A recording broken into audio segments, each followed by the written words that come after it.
Okay, good afternoon. Welcome. It is 2:05, and with members present plus proxies, I believe we have a quorum. Welcome to summer, right?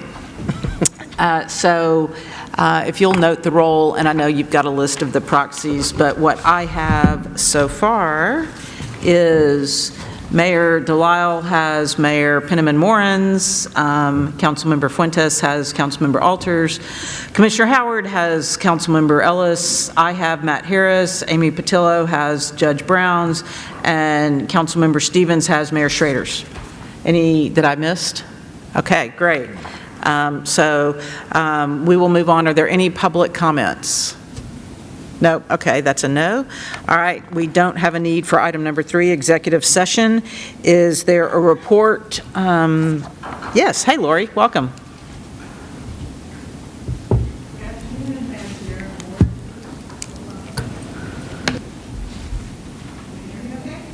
Didn't come on. The light's not coming on. There you go. Okay. All right. So the TAC met on Monday, May 22nd. The only action item we have on your agenda today is item number 7, the 2024-2025 Unified Action Plan. The TAC was unanimous in its support for approval. The only discussion on this item was the desire to have section 5.25 have a list of the projects, and these are the projects that are included in the Corridor Readiness Program. We also received an update from Heather, which is on your agenda as item number 12 today. And I believe that I can speak for the entire TAC for our appreciation of the work that the subcommittee did, CAMPO staff, and TxDOT staff on their work to look at the corridors readiness projects. That cooperative effort looked at our corridors and resulted in many more segments that will be able to be addressed. And the project list touches the entire region and will position us all better to address our growth. So that's my report, and I'll answer any questions. Thank you. Does anybody have any questions? All right, thank you. Seeing none, we will move on to item number 5, minutes from the previous meeting. Is there a motion? So moved. All right, motion by Councilmember Taya, second by Mayor Hewson. Any discussion? All in favor? Aye. Any opposed? Motion passes unanimously. All right, item number 6, and that's Ms. Hernandez. Amendment to the number 5 to the UPWP. Good afternoon.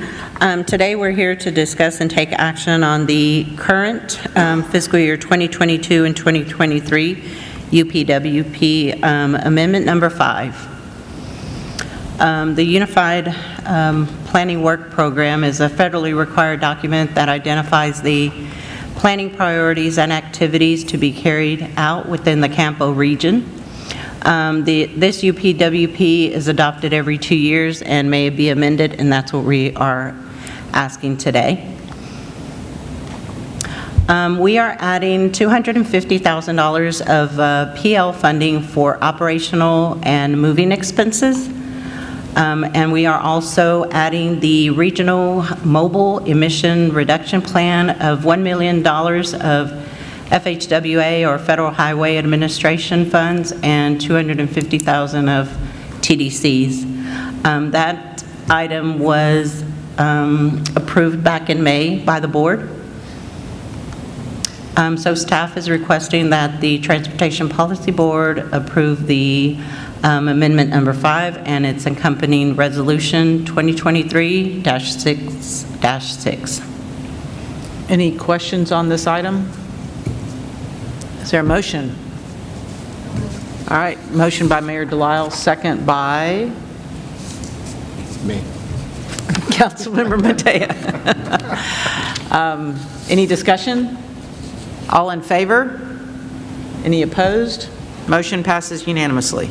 All right, we will move on to item number 6. Okay. Item number 7. Yes. That was number 6. This is a discussion and action on the new fiscal year 2024 and 2025 Unified Planning Work Program that will take effect on October 1st, 2023. It's a federally required document. It is Federal Highway and TxDOT approved template. It will cover 2 fiscal years. The budget based for the 2 fiscal years is $6.2 million of PL funds that was received from FHWA for fiscal year 2022 and 2023. The Unified Planning Work Program identifies work tasks. The 5 main tasks are listed. The federal law requires other agency planning studies in the CAMPO region to be added in the UPWP, and those are included in Task 4. So the final revisions are listed here. We just added some additional information to some of the programs under demographic forecasting. We added additional information for travel demand modeling. We added the additional funding for the Regional Transportation Demand Management Program, and that's on page 15. Page 18 is included information for the 2050 Metropolitan Transportation Plan. The funding was changed from 300,000 PL funds to 500,000 PL funds. Page 28 includes the Northeast Burnett County corridor study and its funding of 150,000 of PL funds. 16, 24, 28, 29 are just revised budget tables. We took the draft to the TAC and the Policy Board. We took the final to the TAC on May 22nd, and today we are presenting the final. The final is due to TxDOT on July 31st. So staff and TAC recommend the Transportation Policy Board adopt the fiscal year 2024 and 2025 Unified Planning Work Program and its accompanying resolution 2023-6-7. All right, thank you. Appreciate that. Is there a motion? One question. Okay, you want to, So moved. second? All right. Are there any questions? Nah. There we go. I love the Robert's Rules of Orders. Rita, can you hear me? Yes. Bueller? Okay. One question. There you go. Is that better? Yes. Oh, wow, that is a lot better. I had been asked about if you can give some more of a description regarding the $7 million in concession funding, just kind of describe how that's being allocated and working on. I had a couple people come up to me and ask me about that, and I just want to get a little more clarity for the public and everybody else to understand. So I'll address that. So, back, a little over a year ago, we asked the board to allocate the $7 million in concession money to CAMPO staff to start to look at these 10 corridors across the region that Ms. Moyer mentioned earlier. So when we had that initial discussion with this body, we talked about splitting. Those corridors are very long, and to do the logical engineering analysis, you have to break them into logical segments. So we broke those into segments like we said we would do, and then we prioritized those segments. When we had that initial conversation, we didn't think the $7 million would go very far towards the segments because there were so many. 146 miles worth. So small. And you'll hear more about this later, but what has happened is TxDOT Austin District has stepped forward and said, we think all of these are really good ideas, and we would like to see this work advance. And so what's going to happen is, and has already started happening, is they are assigning consultants to those segments under their contracts. So we're leveraging that money that you gave us. I don't have an exact dollar figure, but I feel comfortable telling you it will be at least by a factor of 3. Wow. So they are hiring their consultants to start the work, and then CAMPO's general engineering consultant will manage TxDOT's consultants to get the work done. So we're taking advantage of staff activity, so we have a little more time than they do right now, and so we're going to help manage that and get these quarters out the door faster. So let's see, 4.5 wait a minute, 5.5 million of that 7 is under contract to Brown, I'll use the old name, BGE. So there's another 1.5 still sitting there that has not been allocated directly yet. But what I hope folks will understand is even though TxDOT is hiring its consultants, we still have to pay BGE to manage the TxDOT consultants. So, and we don't know exactly how much all that's going to be yet because all of the quarter segments have not been assigned to consultants yet, and it's spread out over 4 years. So as we go through it, we'll start to assign there. And if we end up having some money left over, what I anticipate is coming back to this body and saying we may have a chance to do an additional quarter or 2 that we didn't anticipate to start with. And I have some in mind. Are there any other questions? I have a Yes. a follow-up to that question. Under, it's 5.25 is the project readiness for regional corridor improvement projects. And so I see this item here that has 4.6 in state funds, and then later on we have an agenda item where we're looking at which projects are actually going to get approved. Is that right? Like, is there a way to, No. describe which projects this 4.6 is going to apply to? It's the same 10 quarters that we discussed about a year or so ago. So what you see later on the agenda is just an information item, Okay. basically telling you about the partnership between us Okay. and TxDOT. So the projects that are listed under item 12 Are are the the projects same. that are going to be considered for, under this 5.25? Correct. Item. Is there a reason why we wouldn't list those projects here for clarity? The reason the reason it's listed the way it is now is because it's using TxDOT money now, not the other money. The other money, I get what you're asking me. So the other money that for the concession payment is already in the UPWP. Yes. So, and then this is additional funds they're giving us. So, Yes, it's state money. okay, so do we have an idea of which of the projects are getting that first 7 million and which are getting this 4.6? So the way it'll work is TxDOT's hiring their consultants. They're starting to assign those, but they haven't done it for every segment yet. It's laid out over a schedule over 4 years. You'll see that in the later item.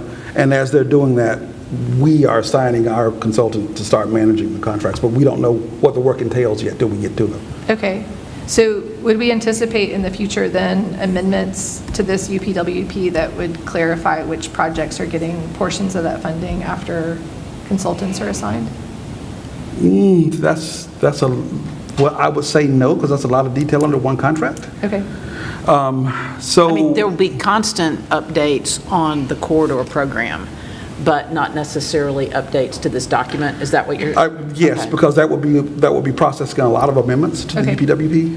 so we'll see the updates on the corridor projects that are getting this funding Yes. during this meeting, but not necessarily reflected in future UPWP Yes. amendments? Okay, All right. Other questions? One other, Commissioner? just looking to see where the 969 corridor is included between 130 and 21? Yes, sir. So, looking for Heather. So 969 is on the list, and my understanding was that that's going to get assigned fairly soon, or has it been assigned? If I may, Chair and Vice Chair, I'd like to just echo that concern and question. So, double question. Okay. We always like a second to the motion. Okay, so that's pretty, Eric? It's listed as 2024, to start in 2024 right now. That's the question. So, and that's fiscal year, Commissioner, not necessarily calendar year. Okay, okay. So, very soon. I'm sorry, I didn't. Yes, So it's in. now we're tripled down, now we're thrupled. So. I didn't quite hear the clear answer. If we could just be clear about, Chair, if we could be clear about what the answer is there. So Eric would you mind coming up to the microphone, please, and restating your answer? Yes.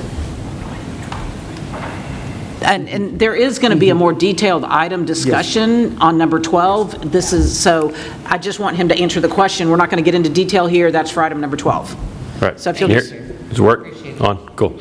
So to make sure the question is 969 included and what are the limits? So it's included and slated to start in 2024, and the limits would be from 130 all the way to 71. Okay. Okay. Thank you, Eric. Appreciate Okay, it. And there'll be further opportunity for discussion when we get to that agenda item. This is just the UPWP discussions. I'm just trying to, Chair, Commissioner. I think it's relevant because my Your understanding... mic's on. I think it's relevant because my understanding is that the 969 corridor is, while it's listed to begin in 2024 or FY24, it's not currently in the 24-25 UPWP, so do we need to add it? It's for you, Ashby. You just turned it off. Oh, sorry. I don't have that in front of me, Commissioner. If it's not in there, then we need to make sure that as part of this, it's included, yes. But it is anticipated to be done. It was on the list of the original 10. So there might be an omission, but we can correct that. I mean, it's always been discussed to be on the list, so That was one of the first ones we In my discussed. briefing, I needed to flag this because we believe it's not in there. Okay. So, Teresa, we need to go back and make sure that that's listed, and if it's not, we will make sure it's in, Commissioner Howard, before it goes to TxDOT. Okay. So do we need, So in addition to adding that item, we also need to all recognize that when my kids see me not turn my mic on and I'm muted, they think it's hilarious. So let's just go ahead and say 3 of us have done this so far today. So let's go ahead and give our kids a nod of admission that, yeah, we owe and we don't know how to do tech. way to call us out in front of everybody. So do we need to have it, we already had, I guess, proposed and seconded. Do we need to amend it just in case? I would, just in case. Okay. So I'm okay with a friendly amendment or doing it myself. We already, Second. do we need, is that good for legal? To ensure that Okay. 969 There we is go. in the UPWP. Legal, so that's good enough for say that, okay? Okay, so the motion and second on the floor are to approve this and ensuring that 969 is in the list of corridor projects. All right, any other discussion? All right, seeing none. All in favor? Aye. Any opposed? All right, motion passes unanimously. Item number 8, if you all recall, some months ago, we appointed Diane Bangle to CAMPO's business-related slot on Cap Metro. That was an unexpired term, and she is interested in continuing to serve, and I've heard great feedback from the board and others, and so I would make a motion that we reappoint Diane Bangle to serve a full term on the. I'll second that motion. Okay, second by Commissioner Howard, third by Commissioner Trevilian. She's got no choice now. Yes. We got a theme down here. Is there any further discussion on this item? All right, seeing none. All in favor? Any opposed? All right, motion passes unanimously. Item number 9 is a funding adjustment for 183A frontage roads. Thank you. So this item, we're going to be making some funding adjustments to the 183A frontage road project.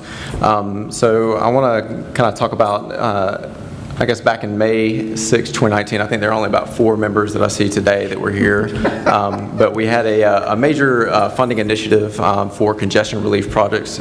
So we funded I-35 north and south, which are currently under construction today. And then we also set aside $100 million Pardon in me, SCBG Chair, funding. I hate to Category 7. interrupt the briefing, but if we could just offer something in the way of like a preliminary, like, why are we doing this? I think there are some of our constituents who don't understand why we're doing this. I So- certainly have a full recognition of why we're doing it, but I just wonder if maybe we could So start the Councilmember, briefing with just like a little bit of If you a... could request to be acknowledged, I would, rather than just interrupting. I appreciate that. I appreciate that. And Mr. Collins, if you'll briefly talk about why we're switching the funding source. But that would be a great question to send ahead of time and get asked before the meeting. That would be appreciated. Thank you, Chair. Absolutely. So, I mean, and that's one thing I do want to talk about, well, the 183A frontage roads in general. They're closing a gap in the frontage road system that exists. So this is going to create 2 new frontage roads, north and southbound, on 183A from Avery Ranch, which starts in City of Austin, and it goes up to Cedar Park as well. And so that and 620 and Anderson Mill jointly were awarded $100 million just as major congestion relief projects. And so as we're going through the process, we originally had $75 million of that 100 on the 183A frontage road projects, and then we have $25 million on the 620 at Anderson Mill. And so as we've gone through the development process for 183A, the estimate has gone up. Originally it was $100 million, and then now it's gone up to $110.4. So I do want to point out that this is a little bit different than what was in your background materials, and I'm going to talk about that in a second. So what we're looking to do is asking for permission from the policy board to move the $25 million in STBG from 620 at Anderson Mill over to the 183 frontage roads, and that's because they are looking to let this project later this year, the 183A frontage roads, and then they're proposing to refund RM 620 at Anderson Mill. Currently that estimate has also gone up due to inflation, so they've submitted that to be refunded with Category 2 funding, which is a source of state funding. So we wanted to make that swap, and then as we've been developing this item for the policy board, that update, there's an additional $10.4 million that we need to put on this project. So in reviewing what funding sources we had available, we are looking to recommend putting future STBG funding to the amount of 6.2 on the 183A frontage roads, and then we also have some TASA funding. So one important thing that's going to happen with this project is they're putting in a shared use path along the north side of the project, and it's going to that shared use path is actually going to connect into the Brushy Creek Regional Trail System, so it's going to help connect that. You mean the Those east are taskable. side? The east side? East side, yes. That's good, because it runs north-south, but something. Yeah, on the east side, okay. sorry. Yeah, I was looking Just at checking. language right before I... So on the east side, so that shared use path is eligible for TASA funding, which we do currently have available. And this is also a funding source that we only have 4 years with which to spend. Every fiscal year, it's got those obligation limitations. So looking at that $10.4 million funding gap that we need to close so that this project can let in December, we're recommending that 6.2 in STBG and then 4.2 in TASA. We felt like that was a good recommendation to make. And I do want to point out again that RM 620 at Anderson Mill is being submitted and considered by the Texas Transportation Commission to be refunded, and they're going to refund that at the inflated amount, or the new amount due to inflation, which is roughly around $45 million. So all told, these projects have gone up, and we're trying to kind of flex the money around to make sure that we can make sure that both of these projects can move forward, but specifically the 183A project, because that is slated to let later this year. So that is our updated recommendation, and we'll also make sure that this is amended into the TIP pending your action, and that we'll also update the resolution to reflect this updated recommendation. So thank you. Thank you. So that we can, or do you have more staff comments? Yes, ma'am. Okay. So, Councilmember Harper Madison, I keep turning this thing off. So, I told you our kids are I'm making fun of 57. us actively right now. So, just one point. So, this would, as Mr. Collins said, this would close a gap that's right now in the frontage road systems on 183A on that part of City of Austin and through Cedar Park in Williamson County. It would provide a non-tolled option there, because today there's the tolled option, or you have to either go around to old 183 Bell Boulevard and go up A fairly circuitous route to get there. So we'll provide a non-tolled option to deal with that. And so one correction I wanted to make was to the background materials, Madam Chair, because in that I had stated that this might have been subject to House Bill 3588, which said you can't have a non-tolled, you have to have a non-tolled option.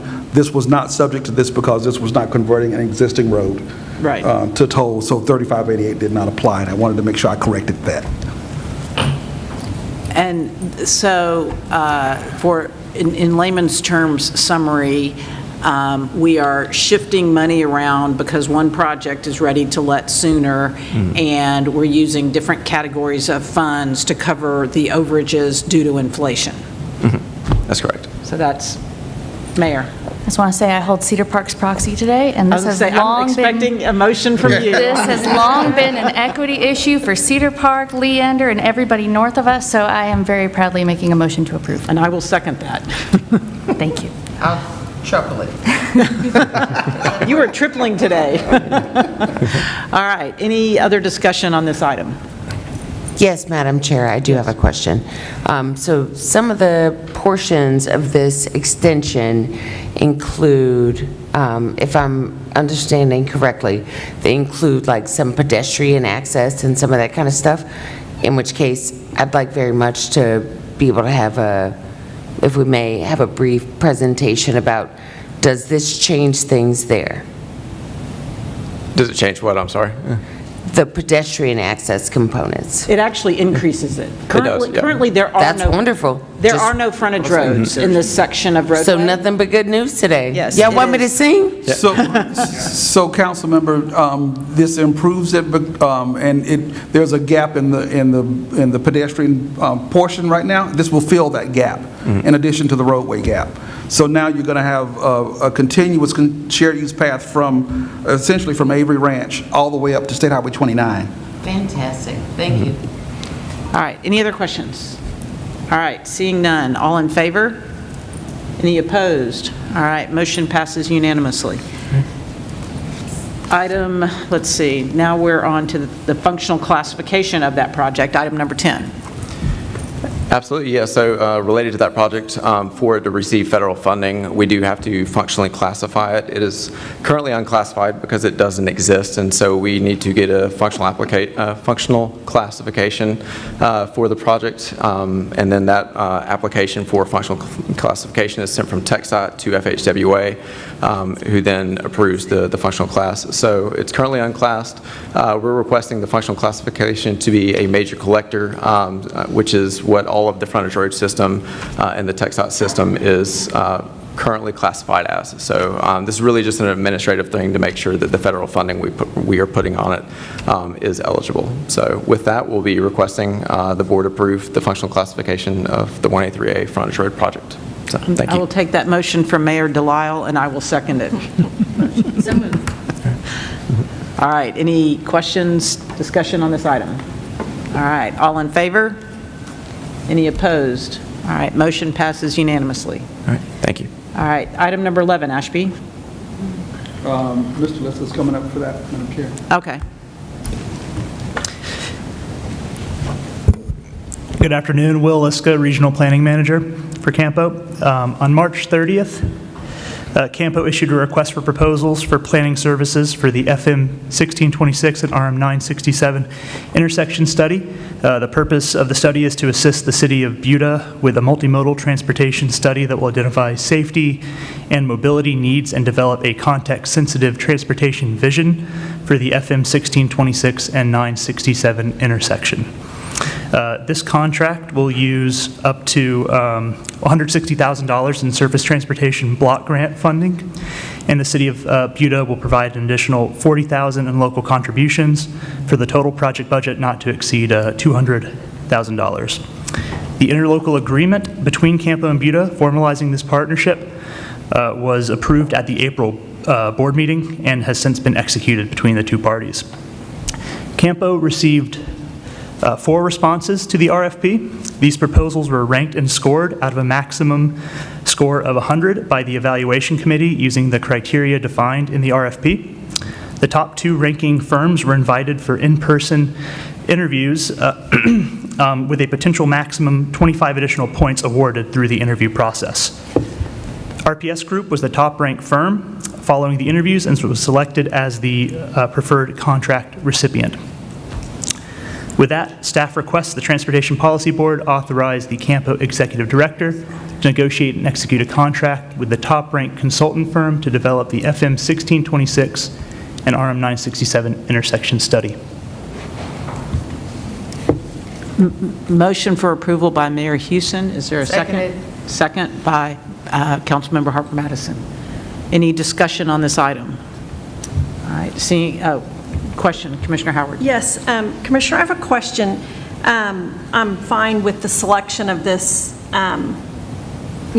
company to do the work, but I just wanted to make sure that we're not, in the scope of work on the western side, it's within where the SH-45 extension is being studied, and I just want to make sure that we're not assuming in the scope that we're approving that that's a done deal, or, because we are on record of not supporting that. Let the record show that the executive director we are is not shaking his assuming head no. We are not assuming that. Okay. All right, any other questions? All right, all in favor of item number 11? Any opposed? All right, motion passes unanimously. Item number 12. Heather, you're up. So, actually, Madam Chair, Eric Eric's is going okay. going to cover this. Eric, you want to introduce yourself for those that don't know you, please? Yes, is this working? There it goes. Yep. Yeah, Eric Busker with BGE. I'll be giving the update, but any tough questions, Heather's going to be here for those, so go ahead, Heather. So yeah, we are the general engineering consultant for this project readiness program. Go ahead. So quick refresher on this program, and we've kind of touched on it already today, but this utilizes $7 million from the SH-130 concession funding. Again, the goal of the program trying to be to get these projects as ready as possible to try to be competitive for future federal funding opportunities, hence the term Project Readiness Program. One of the first things we did out of the gate was formed a subcommittee, and that was made up of, I think it was 8 TAC members from all parts of the region.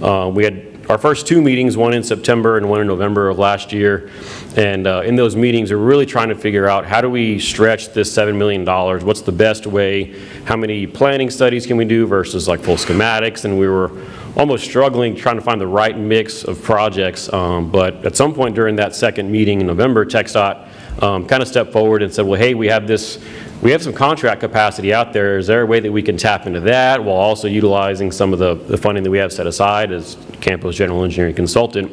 And so, of course, everybody on the subcommittee said, well, yeah, if there's a way that we can capitalize on some of that funding, that'd be great. Please, thank you. So then TxDOT kind of went back after that November meeting internally and said, okay, what could we fund? How much? How can we do this? We have a whole portfolio of projects to consider. There's even adjacent projects going on, adjacent to some of our corridors. So what's the best way to phase some of this? And that's what led to the plan that we'll show here in just a minute. But TxDOT, like I said, met between November and May and then presented this plan to one to the subcommittee in our May subcommittee meeting, and then again to the TAC. Everybody was very excited, very much on board and supportive of the plan, and so now here we are presenting it to this board. Go ahead, please. Next slide. So this is the plan, basically. So each segment and each project has a year, an estimated year associated with it. I think obviously we'd love to all start those projects yesterday, but I think everybody here realizes that we can't always start everything that we want, and so this is kind of the start of the plan, and we've already got 2 projects underway. Some of the projects you listed a few times because again they have different segments, but again that's all based on adjacent projects, studies, district priorities, things like that.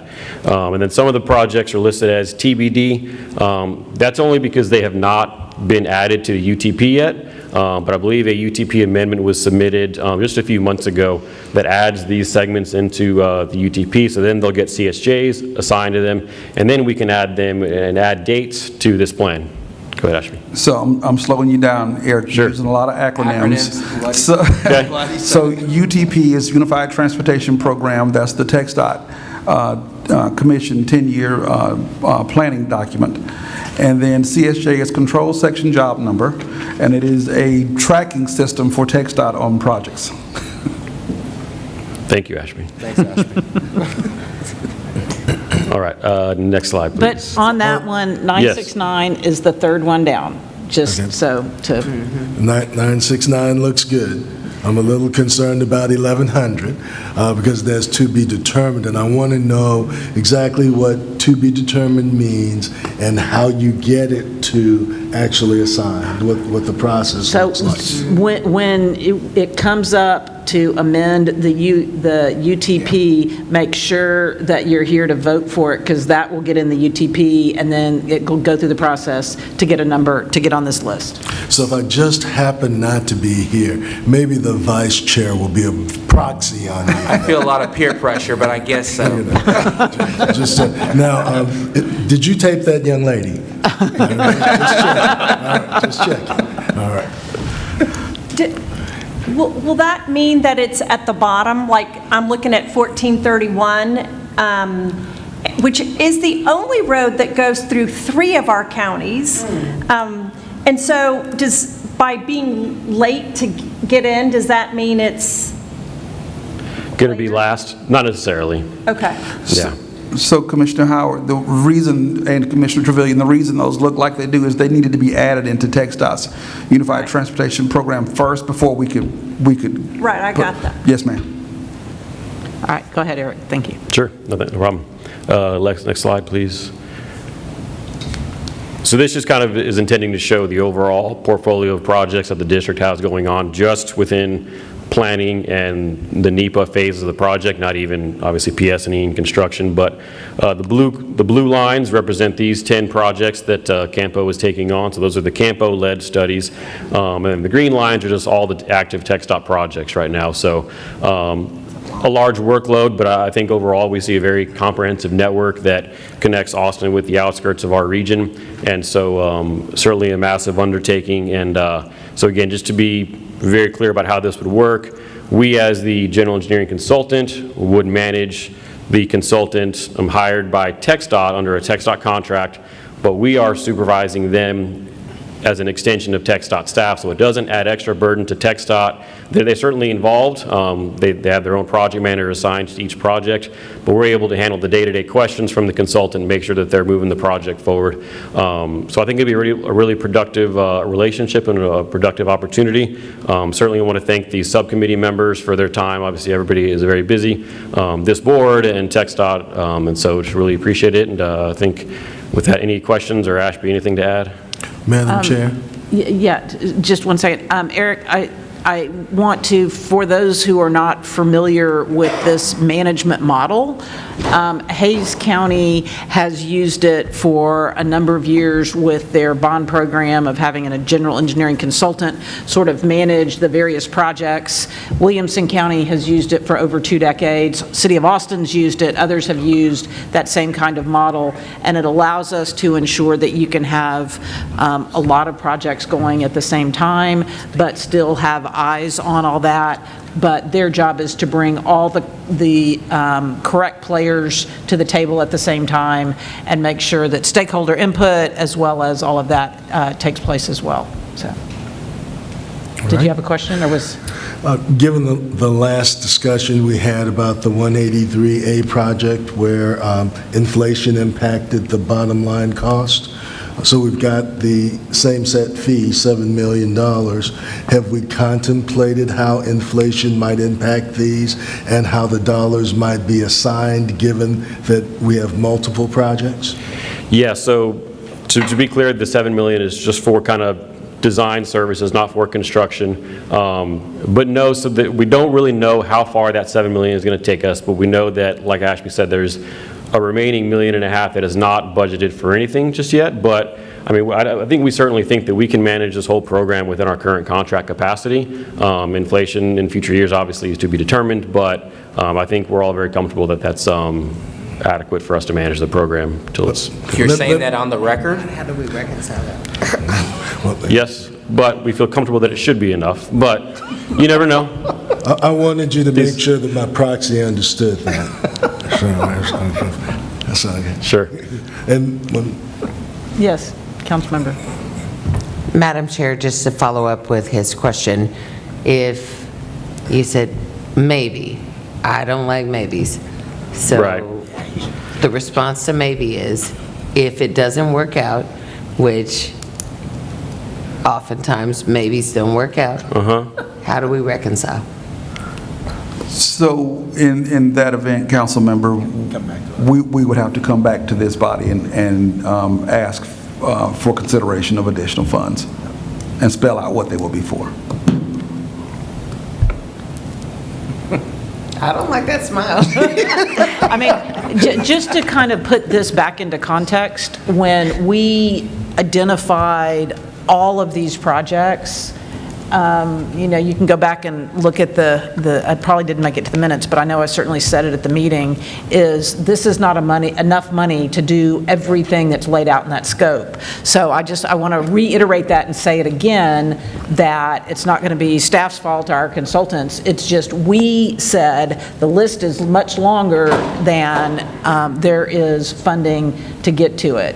And this is sort of what's doable at this moment, but I want to be, just kind of continue to reiterate that the cost inflation that we're seeing for the most part is happening on the construction and the right-of-way side of things. It's not necessarily, while there's been increases in consulting fees, we have not seen that at the same rate that we've seen that for right-of-way and for construction costs. We've seen right-of-way costs double on our projects. So I think for this level of planning, we probably should be okay to get pretty close, it's going to be not as firm as you might feel comfortable with, but I think we're going to be able to move forward on all of these. Heather, I see you nodding your head. So. Yeah, and I think it's, that $7 million will be tens of millions of dollars of TxDOT consultant contract capacity. And I think what Eric was mentioning is probably the burn rate of, X number of people over the next 3 or 4 years could easily help manage these projects. And to answer your question, if we were to run out of money, then we do have staff at TxDOT that can take over the contracts as well. So there's that. Yep. That's a good point. And Madam Chair, this is such, I want to reiterate again how, this is a big change for CAMPO and the forward thinking and the aspect right there, working all around our region on these specific issues. This is a big deal. So I want to put in context again that, just how significant of a change this is and how excited I am to actually see this get started. It's good to hear that you're saying, dude, okay, if we run out of money over here, we got your back. But I want to reiterate again how significant and how awesome it is to actually see this forward-thinking planning right there as that, hopefully as a model moving forward.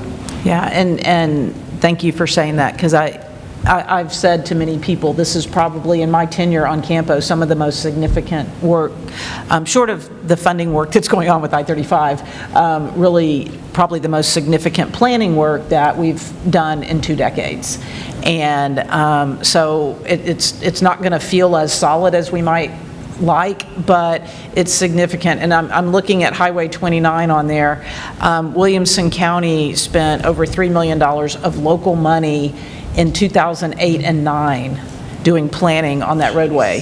So corridor long-term planning takes a very long time, and it's a very forward-thinking thing. So, and we are just now starting construction on a piece of that this year. So, back from 2008. So, I'll just add on there. I wanted to thank the TxDOT Austin District, in particular Tucker and Heather, for their leadership on this and your willingness to enter into this partnership with us to move forward. This is unprecedented in the state, and it's a rare thing in the country for an MPO to do this kind of work. So there's been, so much leadership and partnership from all the way down, from Chairman Bugg all the way down to the district. So I just wanted to say thank you for that we recognize that and we appreciate it. Absolutely.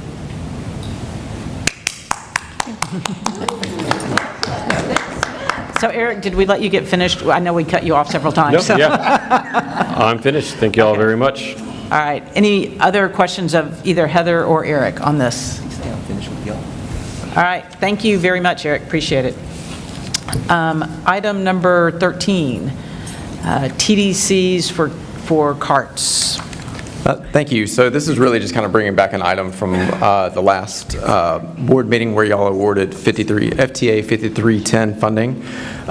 This particular funding award was to carts, and this is to run the Manor pickup service. We are providing funding to replace the 2 vehicles that are used for that pickup service. Again, that pickup service is a partnership between carts, Cap Metro, and also Travis County as well.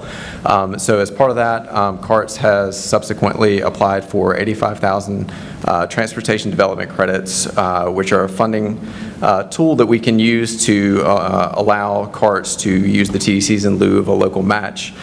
So we did review their application. It does meet all of our policy eligibility and crucially the maintenance of effort requirement, which means that they have to spend the local match on transportation. So in this case, their maintenance of effort is the operational funding for the actual pickup service to be run.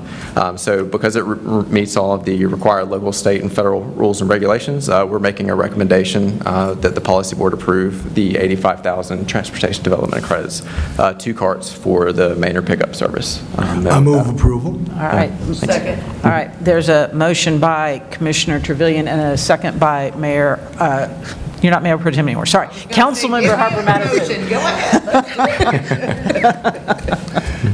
All right, any questions or further discussion on this item? Yes, ma'am. Just the remote further discussion in that I've been having some conversations with folks. So the city of Austin has 365,000 people who work in our hospitality industry. They don't live in Austin. They live in Manor, Buda, Kyle, Taylor, Harker Heights, Niederwald. They don't live in Austin. So I'd love to see these kinds of items come forward as a regional consideration, if for no other reason. I really am thinking about how do the people who come to work to make your crepes in the morning get to work? They got to get there at 5 a.m. How do they get to work? It's a thing that's a constant consideration for me. So I think items like these that I think through in terms of regional considerations and how moving forward, we're regionally going to have to just be more comprehensively thinking about how we work together. I'm just very appreciative of the fact that we're thinking about it. Thank you. Thank you. Thanks. Wow. All right, any other comments? Okay, there's a motion and a second. All in favor? Any opposed? All right, motion passes unanimously. We're now to item number 14, meeting schedule, and then we'll follow that with announcements. So this is a follow-up to last month's meeting when we had the information item to show you the proposed list of dates for the Transportation Policy Board meeting. So we have to do this in advance so that we can tell the people that own this facility what dates we need and then release the rest of them so they can book them. So we have not changed that from what you saw last month, and it sounded like y'all were pretty happy with what we were doing last month. What we said last month, and the only sort of modification we had made was to adjust, I forget which month. Something about the eclipse that Commissioner Howard was passionate about. What month is that, Commissioner Howard? What month is that, Commissioner Howard? Next April. Thank you. So generally, these will fall on the second Monday of the month, but that will be an exception because of the eclipse. Okay. And Mayor. Oh, thank you, Mayor. Yeah, remind me why we change October. I think there's a holiday, Miss Patty. Okay. Look. Yeah. Oh, Rosh Hashanah. Rudy wants that day off after the Texas OU game. He's going to be sad after that weekend. Whoa, let's calm down here. Yeah, due to National Night Out, that's where we move our council meeting, is to the Monday. So Okay. I didn't know if that was a one-time thing or ongoing because I couldn't find that holiday on my calendar, so. Okay. Okay. Councilmember. Thank you, I appreciate it. I feel like I've talked a lot today, and I don't normally talk much. I'm looking at the calendar. I'm recognizing August 12th is literally when the City of Austin does our budget meetings. I don't know that that's going to be in alignment with the City of Austin's calendar. Our budget meeting is from that, like, 11th through the 14th. I don't know that that's going to work for us. And then Are you talking this year? That's next year's? it's every year. Okay. It's the same time every year. So I have some considerations around the August 2024 meeting. And then subsequently, I have some concerns about the July 8th. So we typically cancel that. We keep it on the calendar. Okay. We have it in case there's just some emergency. I appreciate that. Thank you. We usually cancel that one. And likewise, council member, our hope is that we won't need an August meeting this year or next year, but I won't know for a little bit. Well, just to finish my thought, the July meeting, they call it our July break. It's not a break, but it's when we catch up on all the stuff we didn't do throughout the course of the year. So July, we just met for the last time from June, 11 to July 20. I just think the July meeting and the August meeting could be tricky for the Austin folks, if that's something we can take into consideration. And I'd normally, appreciate that. And normally, in my head, I have March. It's on there, but I generally try not to have a meeting if we can get around it. Same thing with July. Spring break, you understand what I'm saying? Yes. Okay, thank you, I appreciate that. Okay, so, well, yes, Mayor. Sorry to not be turning this loose, but I just looked up for 2024, as Rosh Hashanah begins on sundown on Wednesday, October 2nd, and ends at nightfall on Friday, October 4th. I don't know what October was then. Well, That's what it was a year or two ago, but I don't know that, I don't know what the pattern is for Rosh Hashanah. So one other consideration, several years ago, there had been a few counties that had that first Monday in October off for Indigenous Peoples Day. So there was a few years back, there was a request for us to move that, or maybe it was the second Monday, to move that October meeting to the first Monday rather than the second Monday of the month. But we can always reconsider if that's the board's desire. So the 7th would be the first Monday. Okay, so are we okay with leaving it as for now and then adjusting if we have to as we go forward? All right, is there a motion for this item? All right, thank you, Councilmember Matea. Is there a second? So moved. Councilmember Harper Madison. Any further discussion? All right, all in favor? Any opposed? All right, motion passes unanimously. Item number 15, Executive Director's Report. Madam Chair, I don't have anything for this month. We will be probably writing memos in lieu of a July meeting and perhaps an August meeting. And then, Madam Chair, I know you and I had discussed potentially in something about transportation demand management. And a lot of the folks that wanted to hear that aren't here today, so I was hoping we could leave that for the next 4 Yes, we'll do that. Okay, so by way of announcements, item number 16, just a reminder that we have a meeting scheduled this Friday in San Marcos, and I hope everybody is planning on attending. I'm not going to call you out publicly today, but we do really want to have a good showing. This is something that we all agreed that we wanted to do, and that regionally working with our colleagues in the Alamo area was important. So please make every effort to attend. If you are not attending, please email Kimberly and let her know that you will, and so that we at least know not to wait on you, but please make every effort to be there, and for your colleagues who weren't here today, encourage them to come.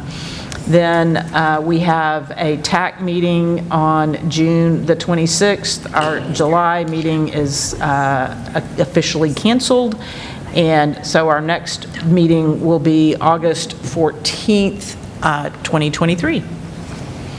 And with that, we will adjourn at 3 p.m. Cynthia?